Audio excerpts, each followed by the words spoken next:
कई बार लाइफ में हम अपने आप से पूछते हैं या सोचते हैं कि मेरी लाइफ की क्या वैल्यू है। ऐसे ही एक बच्चा अपने पापा से पूछता है कि पापा, मेरी लाइफ की क्या वैल्यू है, क्या कीमत है मेरी।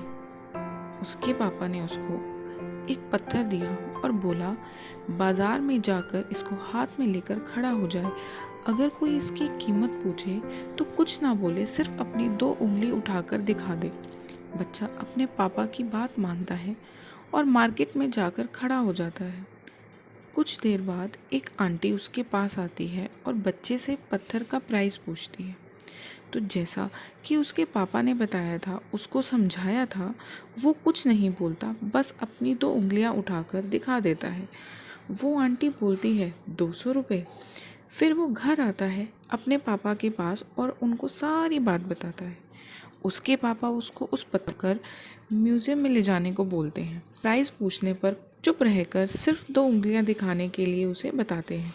बच्चा म्यूज़ियम में जाकर खड़ा हो जाता है। फिर वहाँ एक अंकल आते हैं उसके पास और पत्थर का प्राइस पूछते हैं। बच्चा उनको भी 2 फिंगर्स दिखा देता है। वो अंकल उसको बोलते हैं 20,000 रुपये। ये सुनकर बच्चा घर आता है, अपने पापा को सारी बात बताता है कि अंकल 20,000 रुपये देने को तैयार है इस पत्थर के। अब उसके पापा उसको बोलते हैं, बेटा जाओ और कीमती पत्थरों की शॉप पे जाकर इसे हाथ में लेकर खड़े हो जाओ। वो अपने पापा की बात मानता है और वहाँ जाकर खड़ा हो जाता है। जैसे ही वो वहाँ खड़ा होता है तो काउंटर से एक अंकल की नज़र उस पर और उसके कीमती पत्थर पर पड़ती है। तो अंकल उसके पास जाते हैं और उसे बोलते हैं, ये तुम्हारे पास है? मैं कब से इस पत्थर को ढूंढ रहा था। क्या कीमत है इसकी? कितने पैसे लोगे, बताओ। तो वो बच्चा कुछ नहीं बोलता, फिर से अपनी 2 फिंगर्स उन्हें दिखा देता है। वो अंकल बोलते हैं 2 लाख रुपए। ये सुनकर बच्चा भागकर अपने पापा के पास आता है और उन्हें बताता है कि पापा, एक इस पत्थर के लिए 2 लाख रुपए देने को तैयार हैं।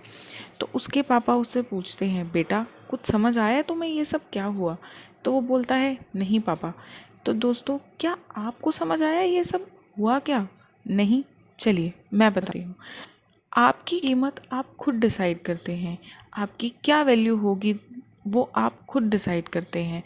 जैसे कुछ ऐसे लोग होंगे आपकी लाइफ में जिनके लिए आप सब कुछ हैं, और कुछ ऐसे भी होंगे जिनको आपके होने ना होने से कोई फ़र्क नहीं पड़ता। हमें हमेशा ऐसे लोगों के साथ रहना चाहिए या काम करना चाहिए जिनको हमारी और हमारे काम की वैल्यू हो, ना कि ऐसे लोगों के साथ जिनको वैल्यू ना हो।